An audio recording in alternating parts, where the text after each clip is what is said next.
Cougar fans, it is time. Touchdown! What a grab! It's time to raise your colors, raise your voice, and join in on the Raucous Roundtable about your favorite team, the BYU Cougars. 20, 15, 10, 5, touchdown! It's time to tailgate. Cougar Tailgate, where BYU sports fandom lives. And here's your host, Lauren McClain. What's up, Cougar Nation? I'm Lauren McClain, and we're here to tailgate with you, doing what we do best, talking all things BYU Cougars.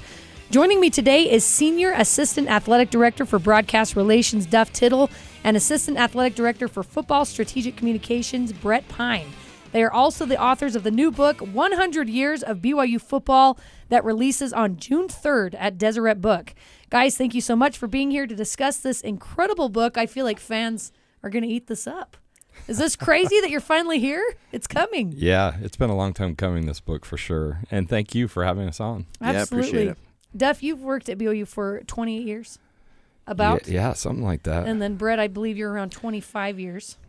You know, I'm not good at math, but that sounds about right. Yeah. You're like, man, I don't know, but it's been a long time, whatever number We're it is. quarter century guys. Well, both of you guys got your bachelor's degree at BYU in the early 90s. You got your master's degree here, Brett. You've seen and experienced so much within the BYU football program from Lavelle to Kalani. Plus, you grew up in the next town over in Orem, Utah before that and watched all the gloriousness of BYU football in the 70s and 80s as young fans. And that's part of what makes this book so intriguing. You've seen it all, and I know you've had a lot of help, but what an undertaking. This book is told from the perspective and personal accounts of more than 100 former coaches, players, and administrators who influenced the program, with over 400 images, including some that have never been used in print before. It's an incredible book, and you guys gave me a copy of it, and I just was eating it up. I loved it. So I want to know, how did the idea for this book originally come about? Let's start with Duff. That's a good place to start because he was the one that had the original idea.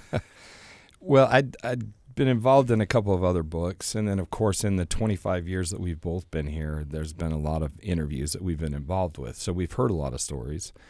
And in some of those previous efforts, a lot of the interviews that we had done for various things were unused. And there was just all these great stories that maybe didn't fit a format of another program or another interview that we'd done. And we just felt like these stories needed to be told. They needed a legacy place to live, you know. And then when we realized that the 100-year anniversary of BYU football would be in 2024, this a few years ago, we thought, well, this would be the perfect time to bring these stories out and let former players, coaches, administrators, kind of their voices be heard, the behind-the-scenes look at what really happened in those great moments and victories and games. And that was kind of the genesis of it. Yeah, and having, said that, it's impossible to tell everything, you know, especially when you're going back and covering that much territory, so to speak. But I think one of the things you appreciate when you see these people or understand what, their stories or their side of things or how things happen, but there's so many people that make BYU football what it is. Mm-hmm. And a lot of them are people that don't get mentioned ever. Their names aren't necessarily listed in the starting lineups of the games and everything that goes on, with regard to that. But they're a significant part of why the program is successful. And so, I mean, a lot of going through this is just even gaining a deeper appreciation for, really all that takes place within a program, the coaches, what they've done, the athletes, the players. So it was definitely an undertaking, but something that as we got into it was, even more, I think I gained much more appreciation for something that I felt like I knew a lot about to begin with. Brett, before you began, did you have any idea the kind of time and effort it would take to make this idea a reality? No. Yeah, I'm still catching up on sleep because the evening work, kind of got going there for a while. But but it, like I said, though, it was, you start gaining appreciation for things you're discovering, and like I've never spent so much time in the BYU Banyans, and even just learning what some of the early people, the coaches in the 20s that no one's talking about now or knows who they are, but just some of the ways that they, put some, serious reflection into their work and how they could do it to make the program successful. And those are kind of, early years before things really got known. And obviously the whole history. I mean, Duff has done a lot of research in that area, and there's a lot that just kind of kept evolving about the story of BYU football and how it continued to grow and evolve. And so hopefully that's reflected in the book. But you can't tell all the stories. There's so many that you have to kind of pick some of them. You're just gonna have to start writing another book, I guess. No, there is some amazing stories, and you mentioned, you bring up stuff from the 1920s when BYU football first began. We'll get into some of those stories a little later. But Duff, what was the process behind researching some of these things where clearly you weren't alive, and researching all these stories and the details about them? Yeah, I mentioned earlier that I'd been involved in the writing of a couple of other books, and so. To answer your other question is, how did it all start? I'd gone through that process before, and I knew what it was going to take, and I didn't want to do it alone. And so I asked Brett if he'd be interested in, co-authoring this, because I just knew that if we're going to do a real deep dive into some of this historical information, it was going to take a lot of time.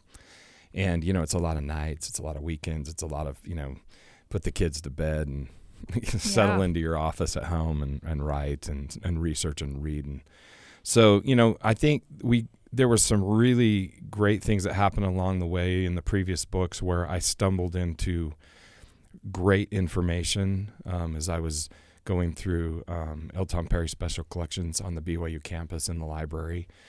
It's like a treasure trove. If you're a history buff, it's just like it's like finding the Holy Grail in many ways. And so you go into a room by yourself, and they bring out these boxes that have been in cold storage, and you put on white gloves and you look through these documents that have been there for 100 years or more. And it's kind of there's an experience there of like almost being transported back in time as you read people's notes or meeting notes or, historical documents were there. And then, I'd say maybe 6 or 7 years ago, we started the process of scanning and digitizing the athletic library or our history archives. Shout out to Jenny Wheeler, who was our office manager at the time, who tackled that project. It was about a 3 to 4 year project to, take basically about 30 filing cabinets, those big 5-drawer wide filing cabinets full of documents, and, scan those. That actually made it, I didn't have that opportunity when, involved with the other 2 books, but it made it really easy that it was digitized, because then you could run searches for various things, and we found stuff that we didn't know existed. Lots of it, actually. So that process was kind of fun. You almost feel like you're a bit of a sleuth and you're looking for clues. So hard to try and narrow it down, though. Like you said, there's so much information. So how were you guys able to, of all the, I'm sure, thousands of documents and things that you had, narrow it down to the best information that you wanted to include in your book, Brett? It was an evolving process, really. I mean, it was something where you got into it, and it's like, we identified early, like, a lot of big events and things that we knew we wanted to include. Then we had speculation on other things, and then as we got into researching and discovering things, that evolved, and even how the book was presented in a way evolved, just because there really was an overriding narrative overall that kind of took place. And so it was something, that part of it was fun, the discovery of things. And obviously, we've been around the program, as you alluded to at the beginning, for a little while. So there's certain things that we were aware of and knew, and maybe knew that people weren't as in tune with compared to other stories that have been told out there. And so we knew that there was some of those that were already there, and it was a matter of just talking to certain people and delving into them a little bit more. But it was an evolving process, I would say. You guys know so many stories. I've thought about that before. Like, these guys, they've seen it all, and you've been on the inside with the coaches and the players, and there's got to be so many just incredible things that you've heard and that you've seen, and some which are included in this book. Discuss the process of how you co-authored it together, because that's a difficult thing, right? Because Duff, you were able to write 2 books kind of by yourself. You can kind of do things your own way, but when you got 2 authors, how do you guys collaborate and make that work? I don't know how much we should reveal. And you're still friends, right? Therein is the secret sauce. Yeah. We've known each other you mentioned we grew up in Orem. We grew up in the same neighborhood. And so we've known each other since we were, I guess it's fair to say, young kids. And there's just always been a great chemistry, and the things that I'm things that I'm good at in the professional world, or the things I'm not good at, especially, he's really good at. Yeah. And so he's a detail guy, and he doesn't miss things.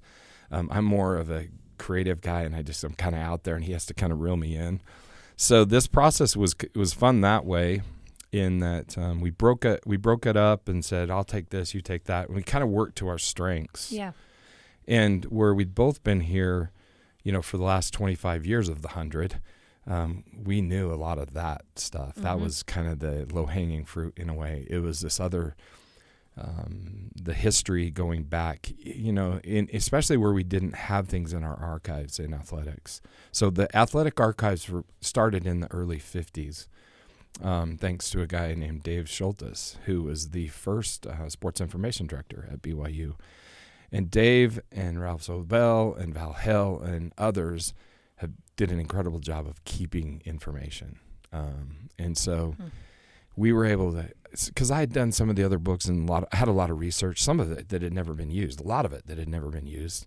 I kind of took some of that early stuff and just started going. And then Brett started to compile some of the more recent things. And with him being directly over football, where I was over additional things in the department, he had unique experiences with Coach Mendenhall and Coach Satake, that I didn't quite have, even though I assist with football. So that's how we kind of divided it. Fair to say, I think. Yeah, I mean, if you look back, hopefully the footprints or the fingerprints, so to speak, that we left behind aren't recognizable. We tried to kind of make sure that it was kind of more of one voice that was coming out, but and so that was on purpose. But yeah, I mean, it was a lot of the early years.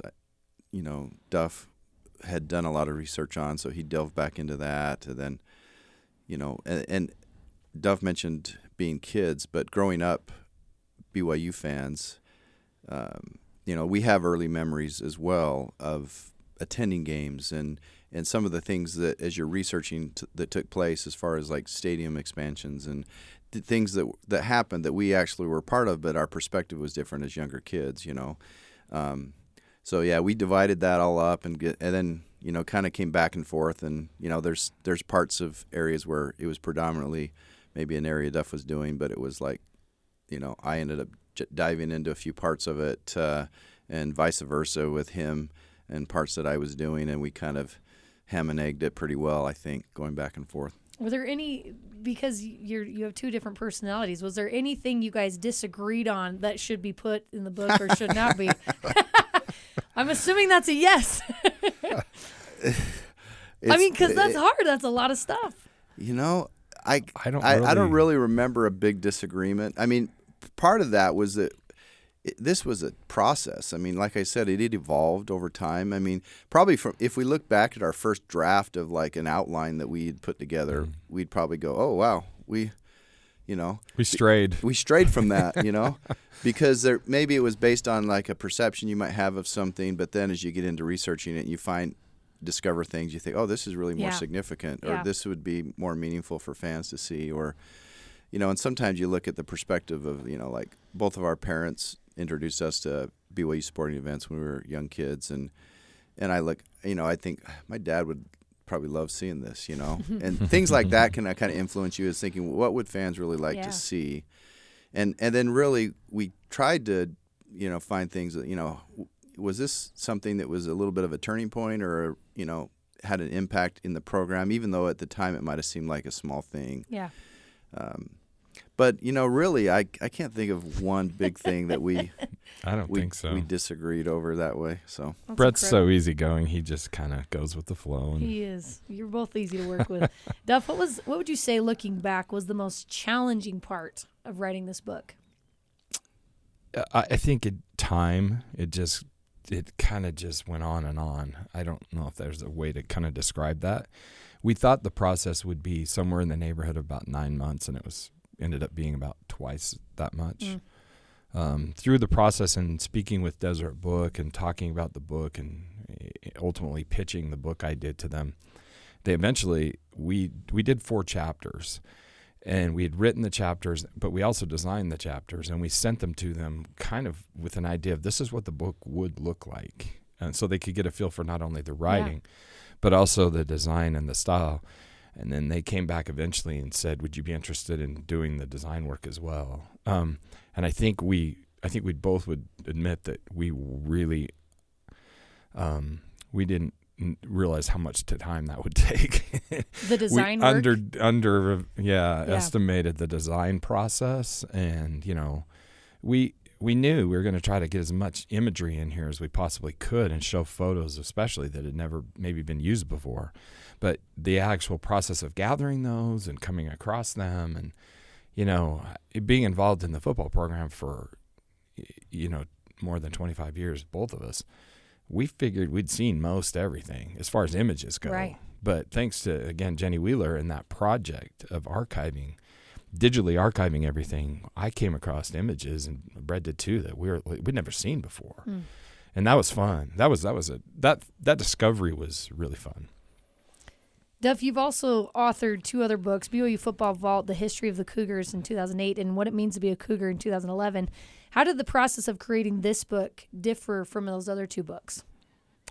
This book is a genesis of ours. The other book, I had the companies come to me and asked me if I was interested in being involved in the project, and they already had blueprints. In other words, they'd already done the book for some of the other top football programs in the country. Okay. And they came to us and said, we really want to do BYU.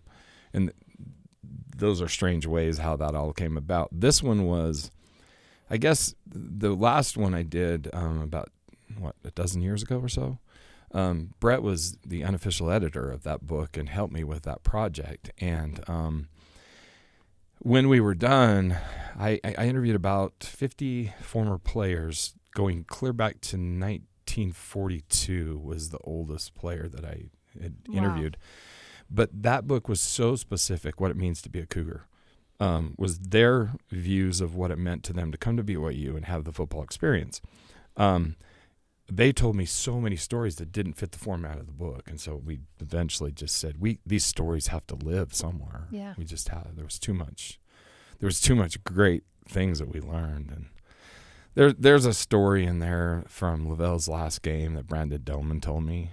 Maybe we'll get to it later, but it's one of my all-time favorite stories. And the crazy thing about it is Brandon told me the story in the process of doing an interview.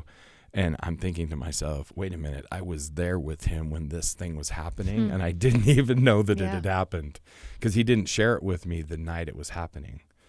But later when he was telling me the story about his final game and getting that win for Lavelle in 2000,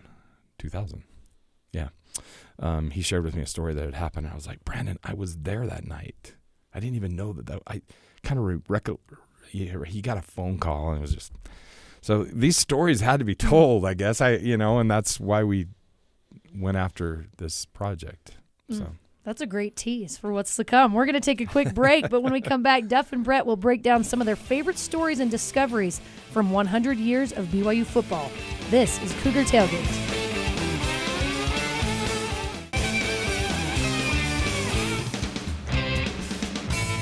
Welcome back to Cougar Tailgate. I'm Lauren McClain, continuing my conversation with Senior Assistant Athletic Director for Broadcast Relations, Duff Tittle, and Assistant Athletic Director for Football Strategic Communications, Brett Pyne. They are also the authors of the new book, 100 Years of BYU Football, that releases on June 3rd at Deseret Book. So I got to read a copy of your book, and there's some incredible stories, including some that nobody have ever heard before. So let's get to some of your favorites. Duff, you were mentioning Lavelle's last game. You interviewed Brandon Doman. Tell us a little about that story. So, Lavelle's last game was at Utah, and it was a come-from-behind victory. Most people that are Cougar fans are going to know that story. And that fourth down conversion and going down the field. There were things that happened in that huddle that Brandon told me about. I mean, I was on the sidelines for that game next to Lavelle towards the end, and but I didn't know what was going on in the huddle, And so Brandon shared with us the actual final drive and what was going on in the huddle. Then afterwards, when we're in the middle of doing media interview, his brother, who is also a former player, comes to the field and says, "Hey, I've got a phone call for you." And we're in the middle of doing media. And so he says, "Well, who is it?" And he's like, "Well, Steve Young wants to talk to you. As soon as you're done, you need to give him a call." So Brandon didn't say anything to me at the time. I was with him doing those interviews. Brett was there too, and he didn't say anything to either of us at the time. But so eventually we finished the media that night, and his brother called Steve, gives a cell phone to Brandon.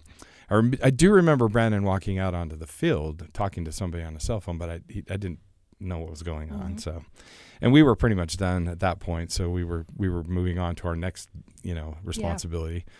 Yeah. And Steve told him to go out on the field and remember the moment, remember the final drive, and kind of just put it in your head. And he said something to the effect of, you may go on to play in the NFL, you may go on to win Super Bowls, but you'll never have a sweeter moment than right now. So I thought that was a really, really cool story of not only, that moment, Lavelle's last game and getting a win for Lavelle to send him out the right way, but that a former superstar football player talks to the brotherhood of, being part of that fraternity, would call another quarterback of the day and say, it's never going to get any better than that. Remember the moment, so 20 years from now, it'll be a moment that you'll always remember. So I thought it was a really cool story. So cool coming from Steve Young, who did do all those things. Yeah, right. Star in the NFL, won the Super Bowl, but he still clings to BYU and those memories there. Sure. It's just the book's full of those types of stories.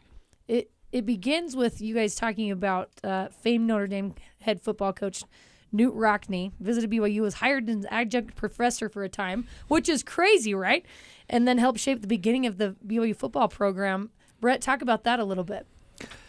That's a story I think maybe some people have heard before, but there's a lot of it that wasn't known. And one of the things that we kind of uncovered was a letter that Knute Rockne had written back to the BYU faculty and the coaches and so in essence he was coming out to do some football help with the program, and the only way that he could get paid was to become an adjunct professor.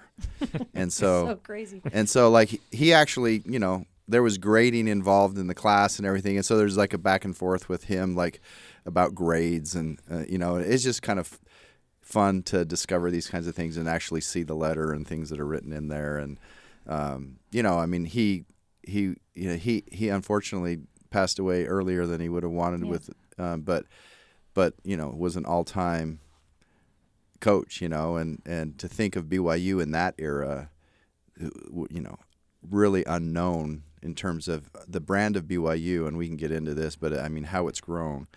But at that time, having someone like Knute Rockne come to BYU was pretty significant. And Knute Rockne, who was, if not the original guy to start the forward pass, right? And then he invited some of BYU's early coaches, I was reading in your book, to come to his camps, and really he had such a huge hand in starting the BYU football program. Let's jump to 1953, because I loved this. First televised BYU-Utah rivalry game with a viewership of over 60 million. And that was huge publicity for BYU. So you're kind of into the broadcast world, Duff. Talk a little bit about that moment there. Well, even huge numbers of today, the national championship games, not a fraction of 60 million people watching a college football game. It basically was the second year that college football was on television. They had tried it the previous year, and I believe there were 8 games selected in 52, something like that. Yeah. And then 53 rolled around, and BYU was And Utah were selected to play in one of the 12 or 13 games that were broadcast nationally that year. That's it. In today's world, to think there were only 13 or 12 or 13 games broadcast is kind of a crazy thought, but that's the way it was. And television was in its infancy, and broadcasting live college football games was. And BYU Utah were fortunate enough to play in that game. It was on Thanksgiving Day. It was in Salt Lake City. We were, I think, a 4-touchdown underdog. And missed an extra point late in that game that would have tied the game. But, yeah, to think that 60 million people watched that across the country on Thanksgiving Day is a remarkable thought. And it was the first live television broadcast in the Rocky Mountain region. So pretty cool. The great Mel Allen, who was the Yankee sportscaster, called that game, which is also a kind of a unique, cool thing, because when we were kids, there was a Saturday program called This Week in Baseball. And Mel Allen was the host, and so the voice of Mel Allen is something I'll always remember. But so cool, kind of a cool thing. It's really amazing. Yeah, that actually started because I was looking for some things for Legacy Hall at one point, our museum on campus, our athletic museum, and I came across a listing where they were auctioning off the Mel Allen estate, and one of the things in that estate was a media guide and a press pass from BYU in 1953. Wow. And I'm like, what is Which this you have a all picture about? of in your book. That's correct. So I actually bought the You bought it. I bought the listing. Yeah, that's why the Wow. The press credentials in the book is because I own it. So yeah, there was a press photo of Mel Allen that was also included in the estate sale. So I bought them both.